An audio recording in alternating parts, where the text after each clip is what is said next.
Halo, Assalamualaikum warahmatullahi wabarakatuh. Selamat siang semuanya. Waalaikumsalam warahmatullahi wabarakatuh. Waalaikumsalam warahmatullahi wabarakatuh. Ya, Pak, saya buka share screen-nya. Dah, bisa langsung mulai untuk mempresentasikan hasil belajarnya. Saya izinkan untuk screenshot supaya ada dokumentasi buat kalian. Ya. baik Pak. Mohon maaf karena saya posisi ada di sekolah juga, jadi mungkin ada suara berisik drum band ya, gitulah. Untuk waktu dan tempat saya persilahkan, monggo silahkan. Baik Pak, izin untuk share screen Pak.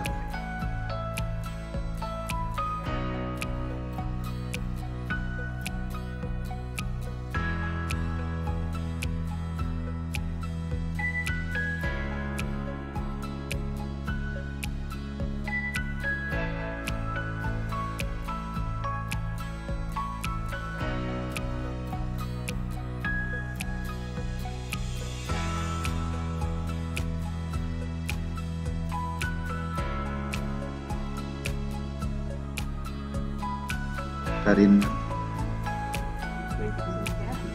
Baik, kita buka. Assalamualaikum warahmatullahi wabarakatuh.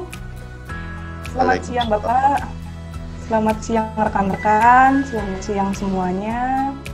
Kami dari kelompok 4 di sini ingin mempresentasikan hasil kerja kelompok kami mengenai bab 6, yaitu pengenalan internet yang di mata kuliah dasar teknologi Indonesia diampu oleh Bapak Robiansyah. Baiklah, sebelum masuk ke materi, izinkan kami untuk memperkenalkan diri kami masing-masing terlebih dahulu. Untuk yang pertama, untuk Taruna Haryogi dipersilakan untuk memperkenalkan diri. Baik, mohon izin Bapak, izin memperkenalkan diri. Nama Taruna Muda Haryogi Stianto, nama panggilan Yogi, nomor induk Taruna 1604 2010 13. Kos TLB 22, siap cukup. Mohon izin Bapak, mohon izin perkenalkan diri. Nama Taruna Muda Imadi Aditya Saputra, nama panggilannya Adit. Nomor NIP 101604 201 0014. Kors ATLB 22, siap cukup. izin perkenalkan diri Pak. Nama Isnain Jody Anggoro, bisa dipanggil Jody. Nomor induk Taruna 1604 2010 0115, Kors TLB 22. Siap, terima kasih. Baik, yang terakhir sendiri, izin Bapak, mohon izin rekan-rekan, mohon izin memperkenalkan diri. Nama Taruni Muda Karina Rafasayufa, Kos TLB 22, nomor induk Taruna 160420 10016. Siap cukup. Mungkin sekian untuk perkenalannya, langsung saja, next.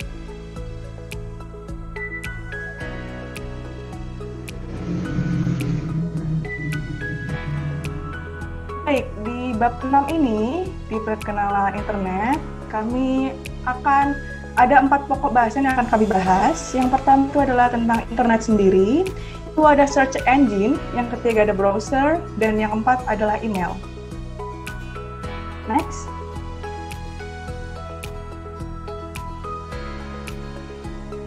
Baik, untuk materi pertama, yaitu internet, akan dibacakan untuk Taruna Muda Haryodi. Dipersilakan untuk membuka materi. Baik, terima kasih Taruna Muda Karina Rafasayufa atas waktu yang telah diberikan kepada saya. Mohon izin Bapak, izin untuk mempresentasikan materi tentang internet. Baik, untuk yang pertama, pengertian internet. Siapa sih yang tak pernah mendengar istilah internet saat ini? Hampir semua orang, mulai dari anak-anak sampai orang dewasa, atau bahkan lansia sekalipun sudah tak asing lagi dengan istilah tersebut. Bahkan kini, hampir di semua aspek pekerjaan dalam kehidupan kita sehari-hari sudah bergantung pada internet. Sudah bukan trik rahasia lagi untuk bisa mencari segala solusi dan jawabannya di internet. Nah, apa sebenarnya pengertian internet itu?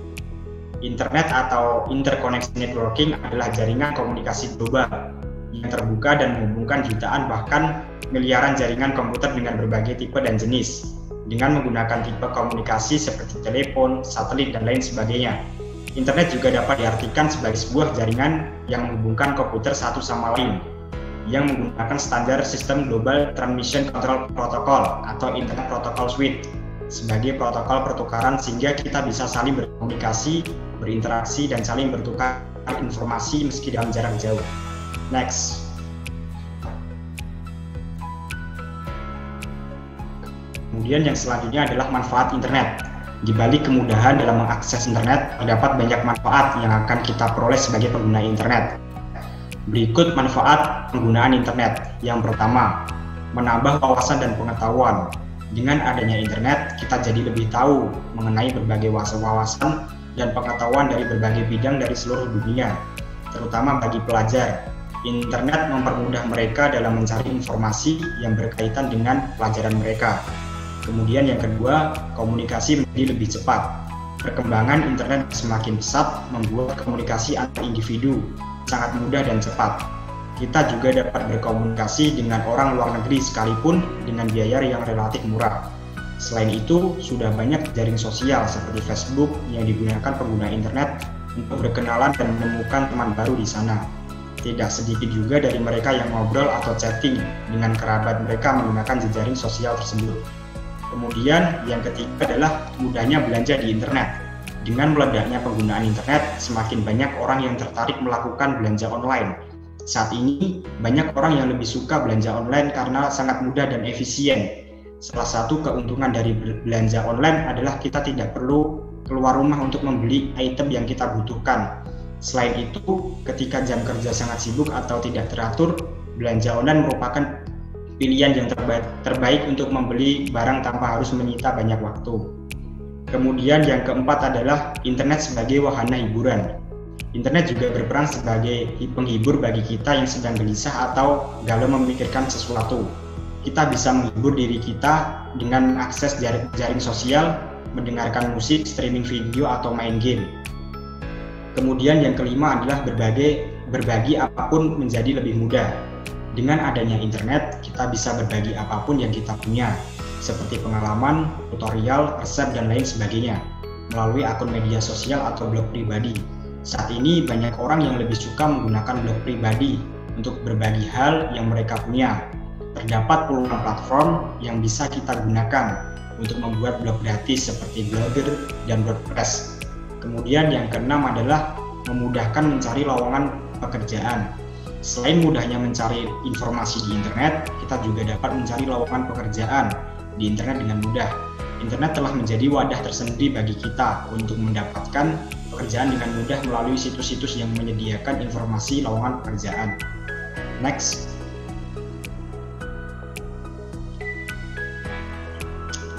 Kemudian, dampak dari penggunaan internet. Terdapat dampak positif dan dampak negatif. Dampak positif yang pertama adalah internet sebagai media sumber informasi. Adanya internet mempermudah masyarakat untuk mencari informasi yang dibutuhkan dan mencakup segala bidang dalam kehidupan. Yang kedua adalah internet sebagai media pendidikan. Kelebihan internet juga dapat dirasakan dalam dunia pendidikan. Hal ini dibuktikan dengan banyaknya situs-situs yang menyediakan fitur pembelajaran secara online. Dengan begitu, kegiatan pendidikan dapat berjalan tanpa perlu melakukan tatap muka langsung. Yang ketiga adalah internet sebagai media komunikasi. Kelebihan internet yang satu ini cukup banyak dirasakan oleh kita sekarang ini. Pengguna dapat melakukan interaksi dengan pengguna lain dengan cukup mudah dengan jangkauan yang cukup luas. Yang keempat adalah internet sebagai media pertukaran data. Beberapa layanan internet dapat digunakan untuk melakukan pertukaran data dengan mudah dan cepat. Kemudian yang kelima adalah internet sebagai media bisnis. Banyak sekali dari pebisnis yang sekarang memanfaatkan internet untuk menunjang bisnis mereka. Hal ini dikarenakan internet menawarkan kemudahan dalam mempromosikan serta melakukan transaksi bisnis. Kemudian, dampak negatif dari penggunaan internet. Yang pertama adalah penipuan. Dampak negatif penggunaan internet yang satu ini cukup banyak terjadi. Hal ini dapat terjadi karena kemudahan dalam bertransaksi tanpa adanya tatap muka antara dua belah pihak. Kemudian yang kedua adalah pornografi. Dengan adanya kemudahan menyebarkan informasi melalui internet, pornografi juga mudah sekali untuk tersebar. Hal ini sangat berbahaya sekali apabila anak-anak yang belum cukup umur juga dapat mengaksesnya. Untuk itu perlu pendampingan khusus bagi anak-anak yang menggunakan internet. Kemudian yang ketiga adalah pencurian. Kekurangan internet yang satu ini juga marak sekali terjadi. Dewasa ini pencurian tidak hanya bisa dilakukan di dunia nyata. Di internet pencurian juga banyak sekali terjadi. Biasanya pencurian di internet menyasar pemilik kartu kredit dan pemilik data-data penting. Kemudian yang keempat adalah perjudian. Perjudian termasuk kekurangan internet yang tidak bisa dihindari. Dengan kemudian dalam berinteraksi dan berkomunikasi, dunia perjudian juga semakin meluas. Cukup pemaparan materi tentang internet. Untuk materi selanjutnya tentang search engine akan dipaparkan oleh Taruna Muda Imadi Aditya Saputra. Saya persilahkan untuk melanjutkan presentasi. Baik, terima kasih atas waktu yang diberikan kepada saya. Di sini saya akan menjelaskan tentang search engine. Apakah itu search engine? Jadi, search engine ini adalah suatu mesin pencari yang atau sebuah sistem software atau sebuah aplikasi yang didesain untuk suatu badan komersial tertentu dan dibuat dengan tujuan untuk memudahkan pengguna internet mencari berbagai informasi di internet. Nah, berbagai informasi ini biasanya disimpan dalam, yang pertama ada www atau World Wide Web, yang kedua ada FTP atau File Transfer Protocol, atau bisa disebut dengan mailing list yang berada dalam sebuah server. Secara sederhananya, berbagai informasi ini nantinya akan didapatkan dari berbagai situs web, blog, atau forum yang ada di internet. Jadi, ketika pengguna mencari sebuah informasi dengan kata kunci tertentu, search engine akan bekerja untuk mengumpulkan informasi tersebut dan akan menampilkannya dengan link berkualitas untuk penggunanya. Setiap search engine ini mempunyai kriteria dan mesin tersendiri untuk menentukan mana situs web yang berkualitas dengan kata kunci yang dicarinya. Hasil pencarian yang didapat dari search engine ini nantinya akan disebut dengan SERP atau Search Engine Result Page. Next. Selanjutnya ada macam-macam search engine. Nah, yang pertama ada Google. Siapa sih yang tidak tahu Google? Google adalah mesin pencari yang paling banyak digunakan di dunia. Google memproses jutaan pencarian setiap harinya. Search engine Google sendiri tersedia dalam 123 bahasa. Google sendiri mengumpulkan jutaan informasi dari penggunanya dan menggunakannya untuk menambah fitur untuk mesin pencarinya. Sebagai mesin pencari yang paling banyak digunakan, Google mengontrol 90% pasar mesin pencarian. Ini menjadikan Google jauh lebih besar dibandingkan dengan kompetitor lainnya. Selanjutnya yang kedua ada Bing. Apakah itu Bing? Ini adalah search engine dari Microsoft. Sebelum ada Bing, Microsoft terlebih dahulu memiliki MSN Search, yang kedua ada Windows Live Search dan Live Search. Jadi, Bing adalah search engine terbesar kedua di Amerika Serikat. Selanjutnya yang ketiga ada Yahoo. Yahoo adalah salah satu mesin pencari terbesar di dunia. Sejak tahun 2001, mesin pencari Yahoo sudah dijalankan oleh Bing. Untuk saat ini, Yahoo adalah mesin pencari terbesar ketiga di US setelah Google dan Bing. Selanjutnya yang keempat ada Axcom. Nah, Axcom ini sebelum dikenal dengan nama yang sekarang, Axcom dikenal dengan nama XGIF. Axcom sebenarnya memiliki format yang berbeda dengan search engine lainnya. Mesin pencari yang satu ini memiliki format tanya jawab. Nah, di mana pertanyaan-pertanyaan nantinya akan dijawab oleh user lainnya. Selain tanya jawab, Axcom juga memiliki format polling.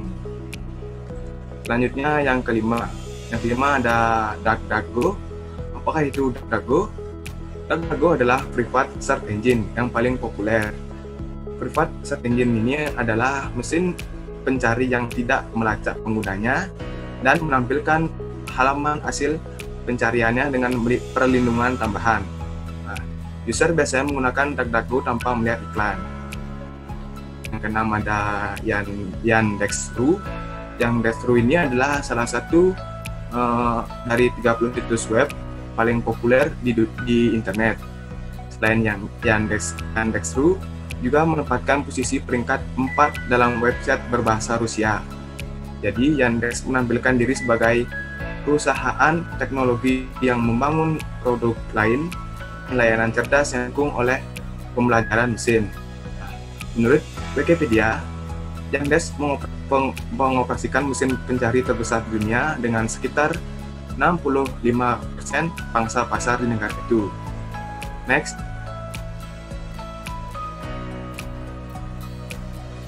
Selanjutnya ada cara kerja search engine. Nah, cara kerja search engine ini memiliki 3 tahap utama. Yang pertama ada crawling. Nah, pada tahap ini search engine melakukan proses pengumpulan data untuk disimpan di database mereka. Langkah ini dilakukan dengan bahkan sebelum pengguna mengakses website search engine tersebut. Nah, selanjutnya robot dari mesin pencari atau dengan crawler akan menjelajahi website di seluruh dunia dan mencari konten baru untuk dikumpulkan di database. Selain itu, crawler tersebut juga akan mencari konten yang diupdate dan menyimpan versi terbaru dari konten tersebut. Nah, namun, bukan berarti search engine akan menyimpan versi asli konten tersebut. Nah, jadi crawler ini hanya akan mengikuti tautan demi tautan yang ada di sebuah website. Tautan tersebut bisa saja berupa artikel, dokumen, PDF, gambar, video, dan lainnya. Selanjutnya ada tahap kedua, ada tahap indexing. Di tahap ini, setelah banyak informasi di database, search engine akan melaksanakan proses indexing. Sesuai dengan namanya, proses ini akan meliputi proses ini akan mengelompokkan informasi sesuai dengan kategori yang sama. Tujuannya untuk memudahkan menampilkan hasil ketika diminta oleh pengguna internet. Dalam proses indexing ini bisa meliputi bahasa yang digunakan, lokasi yang digunakan, pencarian, dan lainnya. Dengan cara ini, proses pencarian di database dapat dilakukan dengan cepat, sebab tak perlu keseluruhan data yang dimiliki untuk tiap tahap ketiga ada tahap ranking. Nah, di tahap akhir ini adalah tahap menampilkan hasil pencarian sesuai dengan urutan. Nah, itulah 3 tahap, 3 macam cara kerja dari search engine. Nah, meskipun search engine ini memberikan hasil hingga jutaan daftar pencarian, jadi kenyataannya 95% pengguna internet hanya melihat hasil yang muncul di halaman pertama saja. Jadi, dengan data tersebut, search engine berusaha untuk menampilkan hasil terbaik di halaman pertama. Alasannya, karena jika pengguna tidak berhasil menemukan informasi yang dikeluhkan, bisa-bisa mereka tidak akan mempercayai search engine lagi. Sekian presentasi dari saya. Selanjutnya akan dibacakan oleh Taruni Karina. Siap, terima kasih kepada Taruna Muda Aditya. Mohon izin Bapak, mohon izin rekan-rekan, mohon izin untuk memaparkan materi. Kali ini saya akan memaparkan materi mengenai browser. Jadi, apa sih browser itu? Browser itu adalah suatu perangkat lunak atau software yang digunakan untuk mencari informasi atau mengakses situs-situs yang ada di internet. Jadi perangkat ini tuh akan lebih memudahkan pengguna dalam mengakses data atau mencari referensi yang dibutuhkan. Oke, next.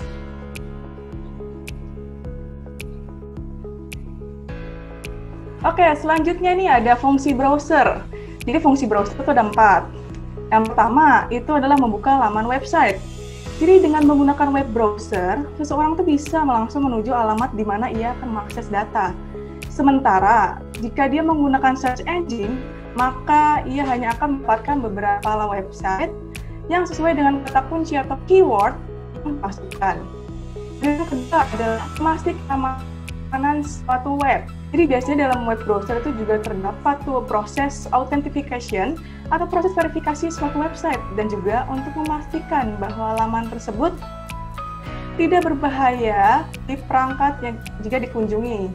Jadi itu kalau misalkan untuk komputer atau gadget itu menghindari dari virus-virus yang menyebabkan kerusakan pada sistem.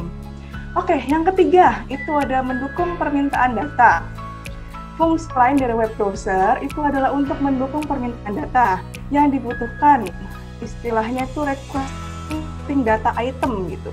Jadi hampir seluruh website yang ada di internet itu bisa diakses dengan menggunakan web browser dan data yang berupa foto atau media lainnya dapat disimpan atau di-download secara langsung dalam dokumen komputer. Oke, yang keempat, itu adalah mengumpulkan data dan memaksimalkan tampilan. Jadi selain memberikan akses pada laman yang dituju secara langsung, web browser itu juga berfungsi dalam mengumpulkan seluruh data pada suatu website termasuk efek yang ada di dalamnya, sehingga laman web tersebut dapat ditampilkan dengan lebih baik dan maksimal. Oh ya, satu lagi nih, sebenarnya ada lagi tuh fungsi web browser. Yang kelima yaitu mendukung penggunaan search engine. Jadi search engine atau mesin pencari itu kan umumnya merupakan bagian dari web browser gitu. Sehingga pengguna itu bisa mencari data dengan lebih mudah dan lebih cepat. Seperti itu. Oke, next.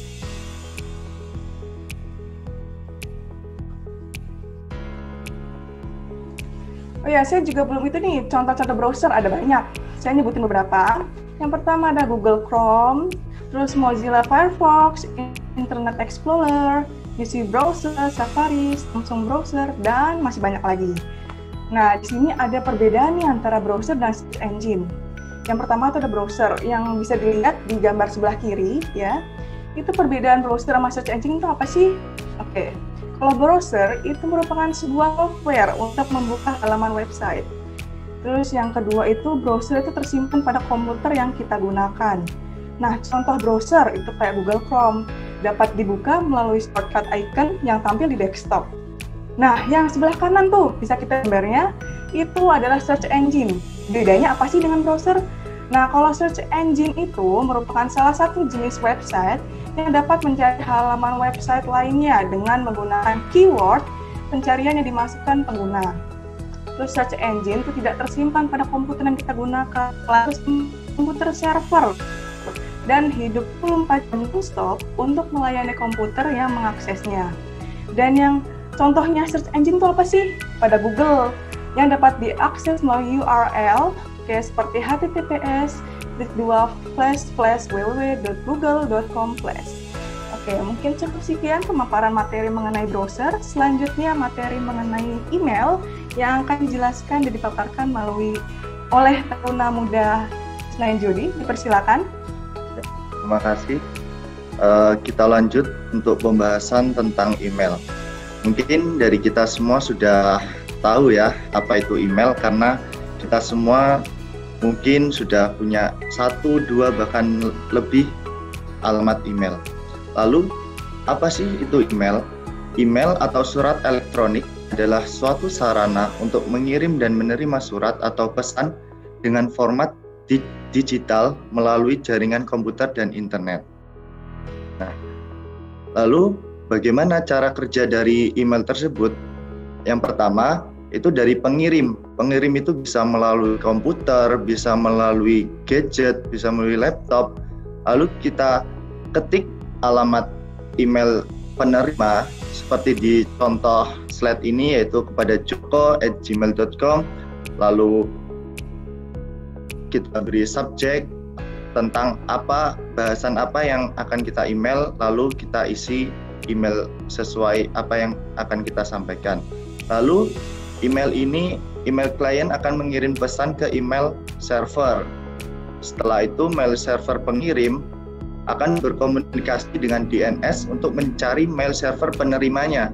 Jika sudah ditemukan, maka mail server pengirim akan mentransfer pesan ke mail server penerima. Lalu komputer penerima atau laptop, gadget itu akan menerima email dari kita. Nah, lalu manfaat email itu apa? Yang pertama, kita bisa mengirim dan menerima pesan di sana. Walaupun kita berada jauh, misal saya di Lampung, teman saya di Bali seperti Adit, itu kita bisa berinteraksi secara online melalui email dengan jarak yang jauh, tetapi kita bisa tetap berkomunikasi.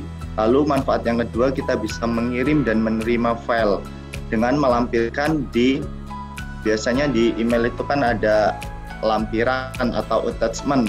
Nah, kita bisa lampirkan seperti foto, dokumen yang akan kita sampaikan melalui email. Nah, untuk manfaat yang ketiga itu sebagai identitas diri. Biasanya kita mau masuk Facebook atau mau masuk Instagram itu kan diperlukan email ya. Nah, Maka dari itu manfaat email itu sebagai identitas diri kita. Lalu manfaat yang keempat yaitu email untuk mendaftar di berbagai situs, dan yang manfaat yang terakhir yaitu email untuk pemasaran. Nah, lalu jenis-jenis email. Jenis-jenis email ini ada 3. Yang pertama pop mail, yang kedua web mail, dan yang ketiga adalah forward mail. Apa sih itu pop mail? Pop mail atau Post Office Protocol adalah jenis email yang didapatkan oleh pengguna dari ISP yang menjadi langganan atau alamat email pekerja yang diberikan perusahaan kepada pegawainya. Jadi di pop mail ini tidak harus untuk menerima emailnya itu tidak harus online, bisa offline, karena ini email langganan misal yang diberikan kepada pekerja dari perusahaannya. Lalu yang kedua itu web mail. Pengertian web mail adalah email yang berbasis website. Dengan kata lain, pengguna email hanya bisa membuka email miliknya jika kita online, seperti Gmail gitu. Lalu untuk yang terakhir itu forward mail. Pengertian forward mail adalah jenis layanan email yang memforward atau meneruskan email yang diterima pengguna ke alamat email yang lain. Biasanya forward mail digunakan oleh mereka yang sering berganti-ganti email. Lalu, apa sih kelebihan dan kekurangan email? Untuk kelebihannya itu cepat, karena dalam hitungan detik penerima bisa menerima email dari kita. Lalu yang kedua murah. Yang ketiga reliable. Reliable itu email kita dapat diandalkan. Jadi email kita itu tidak akan terhapus karena akan tersimpan di server, kecuali kita yang menghapusnya sendiri. Lalu kelebihan yang keempat itu global, di mana kita bisa mengirim email ke seluruh belahan dunia, bisa di negara Singapura, Malaysia, bahkan negara-negara barat lainnya. Lalu yang kelebihan yang kelima itu hemat sumber daya. Dengan memakai email, kita tidak membutuhkan kertas, tidak membutuhkan pena untuk menulis pesan-pesan yang kita maksud, karena format dari email ini yaitu digital. Nah, untuk kekurangan dari email itu, kekurangan ini seperti bisa contohnya salah kirim, karena satu huruf saja jika kita mengetiknya salah itu dimungkinkan akan salah kirim. Lalu sampah email, biasanya di email itu kan ada email-email dari Tokopedia itu kayak Shopee, nah itu kekurangannya. Nah, kebanjiran email juga, dan respon terlambat, karena kebanyakan kita kan mungkin setiap harinya jarang untuk membuka email, kebanyakan membuka WhatsApp atau bisa lewat Telegram. Ya. Mungkin seperti itu penjabaran tentang email dari saya. Mungkin selanjutnya bisa dilanjutkan oleh Taruni Karina. Terima kasih. Baik, terima kasih kepada semuanya, Taruna Muda Jody, Taruna Muda Aditya, Taruna Muda Haryogi. Baik, itulah tadi pemaparan materi dari kelompok kita. Kami dari kelompok 4 mengucapkan terima kasih banyak dan mengucapkan mohon sebesar-besarnya. Kami tahu masih banyak kekurangan dari kelompok kami. Baik, selanjutnya saya kembalikan kepada Pak Robiansyah. Mungkin ada tambahan Pak atau saran untuk kelompok kami? Oke, terima kasih atas presentasinya. Presentasinya oke, bagus. Tidak ada komen saya, tapi tetap nanti komentarnya adalah pada saat nanti presentasi sebenarnya kalian di media forum, siapkan handout untuk kalian bagikan. Jadi sambil kalian membaca, menjelaskan, si pendengar itu tidak tertinggal informasi seperti itu. Cukup kalian bikin kayak semacam daftar isi atau kerangka seperti ini tadi, saya sudah bisa menangkap dan bisa saya membayangkan maksudnya apa. Tetapi kalau misalkan orang yang sangat awam pasti butuh informasi detail. Nah, handout itu yang akan bicara. seperti itu. Jadi nanti kedepannya itu seperti itu saja. Mau presentasi tugas skripsi TA segala macam sama, kasih handout mereka untuk mereka baca, gitu loh. Kemudian kita ya jangan tulisan lagi dong, karena mereka sudah bisa baca kok gitu. Kita jelaskan, biarkan semacam interaksi itu terjadi. Jadi presentasi yang baik yang sekarang ini sudah kalian lalui ya. Jadi ya alhamdulillah ini masih terekam dengan bagus, jadi saya bisa posting kayak gitu ya. Nah, untuk kemudian tugas selanjutnya adalah finalisasi. Kalau buat saya ini sudah A nilainya ya, tinggal finalisasi dari video yang kalian buat itu berupa presentasi yang sudah disampaikan. Jadi sekarang ini asistensi tanya jawab, kurangnya ada di mana. Nah, perbaikan ada pada video final.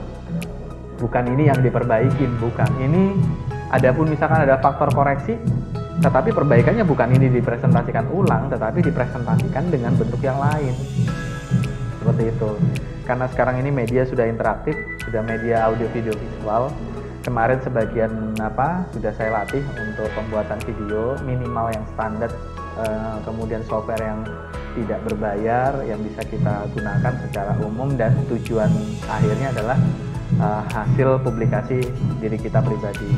Kemudian juga dengan adanya kalian membuat video pribadi dalam bentuk untuk laporan edukasi diri pribadi kalian, itu akan memungkinkan kalian punya kualitas nilai berbeda dengan yang lain, seperti itu. Jadi nanti selepas mata kuliah saya, kalian harus bisa minimal yang kita tidak bisa lakukan praktek secara langsung ada di kampus, maka minimal kalian bisa menguasai ilmu-ilmu e-learning atau ilmu-ilmu PJJ ini, seperti email, ngerti kirim data segala macam ini itu, kemudian buat video untuk kepentingan YouTube pribadi kalian, kemudian nanti ada bahasa pemrograman ya, saya akan mengajarkan sedikit bahasa pemrograman, ditambah itu wawasan kalian juga dapat, kemudian nanti kalian juga bikin blogspot, dari apa yang kalian kerjakan ini dibikin blogspot, seperti itu. Nah, itu adalah laporan kalian ke saya, hasil akhirnya ada di situ gitu.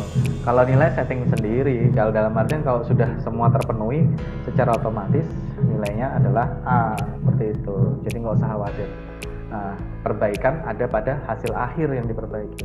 Tapi yang saat ini nggak usah diperbaiki, ini udah bagus kok. Sebelumnya ya meningkat begini ya. Jadi awalnya udah bagus, lebih bagus lagi, lebih bagus lagi. Nah, untuk mungkin teman-teman yang lainnya, kelompok lain yang awalnya kurang harus bisa bagus, kemudian meningkat lagi terbaik, seperti itu ya. Jadi kalau buat saya untuk ini saya tidak ada komentar apapun secara negatif atau kritik secara negatif, tidak ada, positif aja. Ini udah bagus ya, udah bagus. Jadi audiens itu kalau gaya bahasa kalian gaya bahasa robot, artinya gaya bahasa membaca walaupun membaca. Ini tadi Aryoki membaca, Karina sedikit tidak membaca, Imade tadi membaca, tetapi kan kalian membuatkan satu media interaktif gitu loh. Tutupi dengan aksen kalian.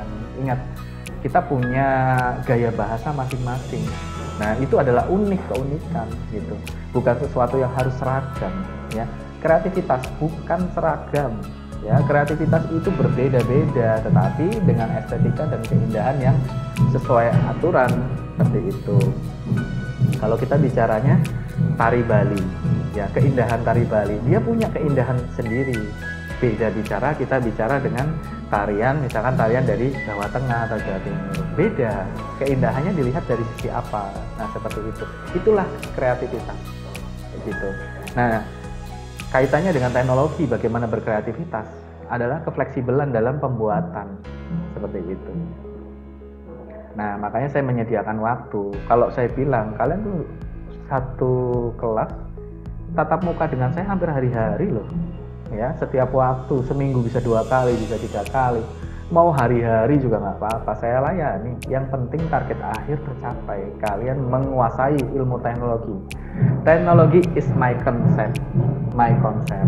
Artinya apa? DISME, itu kepanjangannya ya. Jadi DISME itu sebenarnya teknologi is my concept. Jadi teknologi itu konsep berpikir kita. Bagaimana teknologi itu dengan konsep berpikir kita padukan, kita seragamkan, kita samakan gitu dengan tujuan pribadi kita atau tujuan-tujuan untuk kepentingan bersama. Seperti itu aja sih, ya. Jadi udah oke banget gitu ya. Nah, tinggal kalian perform dalam video yang dibuat masing-masing orang. Nanti tinggal tentukan, misalnya ada 4 orang, ya. Editor utamanya siapa yang menjadi editor utama? Misalkan Haryogi di situ sebagai editor utama. Nah, maka ketiga yang lain, ya, ketiga yang lain juga wajib mampu membuat video untuk diri sendiri. Minimal ngasih nama, kemudian ngasih informasi keterangan di sampingnya, gitu. Jadi di sampingnya sini. Jadi di samping saya gini ada layar, gitu ya. Video di dalam video, menjelaskan apa bagiannya saja. Nah, Haryogi sebagai editor utama ditambah juga sebagai sutradara mengarahkan kawan-kawannya gitu. Nanti ngasih tahu, Jody nanti bikin begini ya, modelnya begini. Jadi aku terimanya begini. Oke, siap Yogi ya. Habis itu mengarahkan si Made, minta tolong ya, nanti video kamu modelnya kayak gini supaya kita seragam nantinya. Gitu. Nanti ngasih tahu si Karina. Nah, Karin bikinnya begini. Nah, baru satu kesesuaian. Jangan lupa ini kerja tim.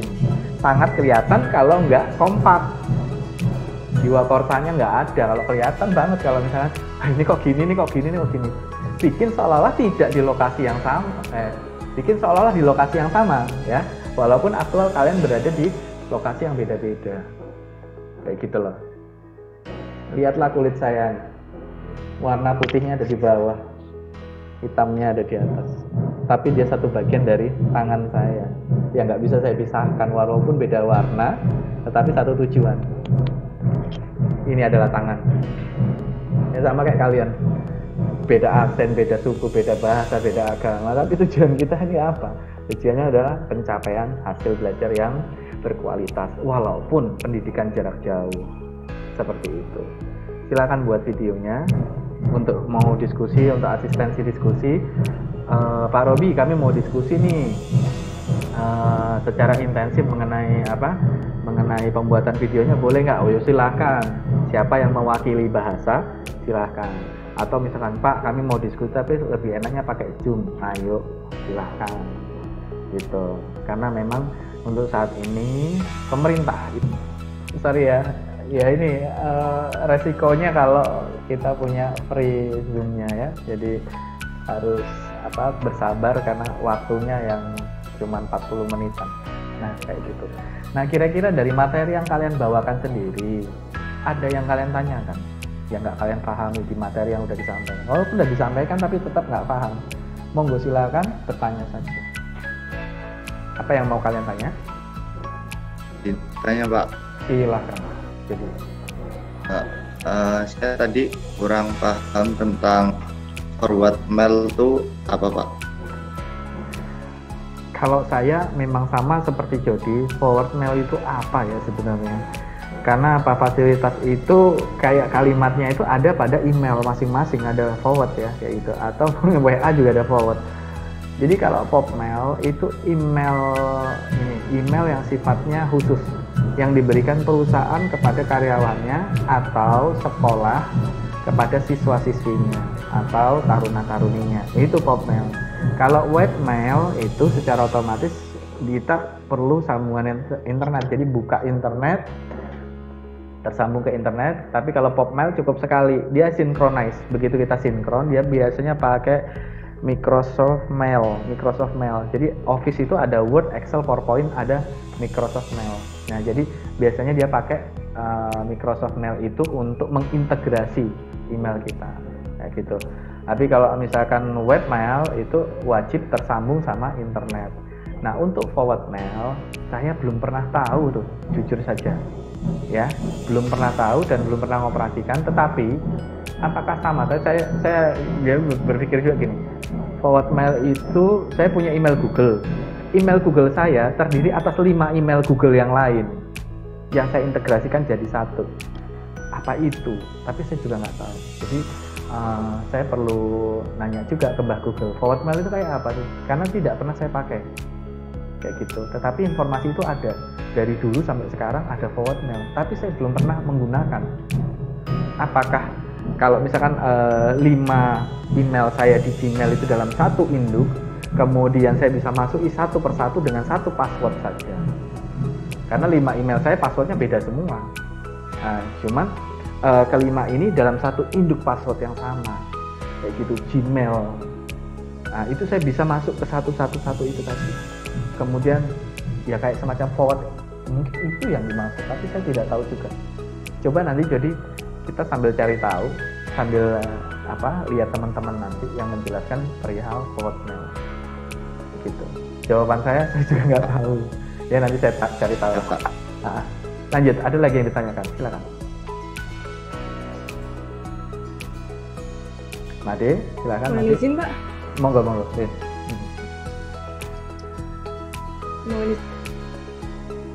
izin bertanya, untuk yang laporan akhir berupa video itu tenggatnya kapan ya, Pak? Deadline-nya untuk kalian penyelesaian, saya akan menjeda sekitar 2 minggu. 2 minggu recess, tidak ada aktivitas kuliah di saya. 2 minggu untuk penyelesaian itu saja. Tapi tetap absen ya di Google Classroom. Jadi kalian masuk mata kuliah yang lain saja, yang sebelum atau sesudah saya. Khusus yang mata kuliah saya liburin.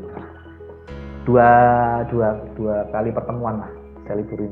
Nah, setelah pertemuan berikutnya, setelah 2 kali pertemuan, sedapat mungkin sudah selesai minimal 80% dengan catatan ditunjukkan buktinya mana, kayak gitu.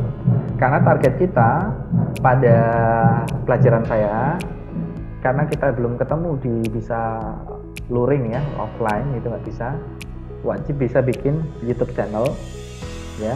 Nanti saya arahkan blogspot ya, audio video visual editing gitu. Sama yang satu lagi pemrograman menggunakan Visual Basic kayak gitu. Itu dulu ya. Kalau sudah itu ya itu mewakili. Kalau jaringan harus praktek, harus pegang barangnya. Jadi kabel-kabel yang kita sambung untuk mengkondisikan komputer. Nah, itu teori lagi, nanti kalian bikin presentasinya. Nah, setelah 2 minggu itu saya liburkan untuk melihat hasil akhir. Harapan saya 2 bulan selesai. 2 bulan materi 1 sampai 6 itu selesai. Karena apa? Selanjutnya apa? Kita latihan, mengekspos diri kita, membuat materi pembelajaran. Terus seperti itu.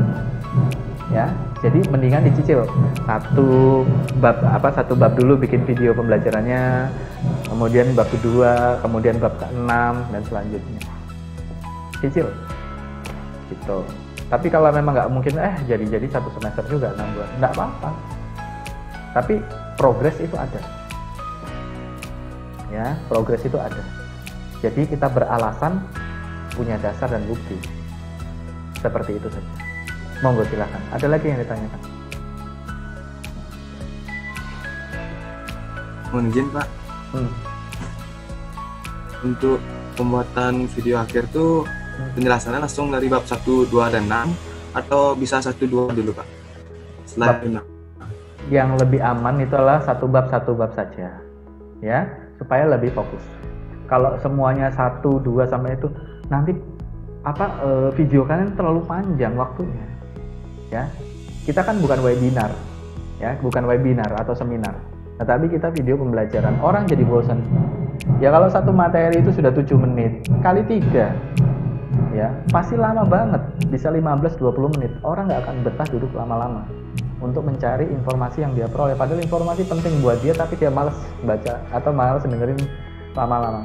Nah, bikin aja 1 video, 1 bab, maksimal 5 menit saja, maksimal. Asumsi intro sekitar 10-20 detik, kemudian openingnya anggap itu sekitar 30-40 detik, lengkaplah 1 menit, ditambah materi awal, materi pemaparan awal 1 menit, materi evaluasi 1 menit, materi pengayaan atau ice breaking 1 menit, seperti itu saja. Gitu. Jadi walaupun singkat-singkat 1 menit, tetapi manfaatnya besar. Ya, dan manfaatnya itu begini, informasinya berbobot. Jangan informasinya sepele. Gitu. Jadi hasil dari presentasi publik kalian yang tadi diberikan ke saya, tampilkan dalam bentuk tulisan berjajar lisan, kemudian handout yang kalian sampaikan dalam ucapan, tampilkan dalam subtitle yang ada di bawah video kalian. Tinggal kopas aja, ketik aja di Microsoft Word, nanti buka teks di PSDC, paste di situ, langsung begini, gitu tinggal atur kalimatnya, gitu. Nggak usah bikin yang agak rumit ya, ada kayak bola, loncat, atau mungkin warnanya muter-muter beda-beda, nggak usah. Ya, kalian punya tugas yang lain, kayak gitu, nggak cuma ngurusin saya gitu loh, ya. Nah makanya itu. Kayak gitu kelamaan. Yes. Ya Pak, terima kasih. Apa lagi?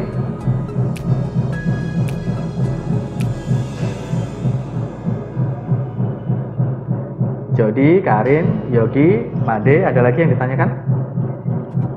Cukup Pak. Cukup ya? Oke. Cukup Pak Setia. Cukup Pak. Ya, semua video akan saya posting ke YouTube sebagai informasi bahwa kalian sudah menyelesaikan asistensi.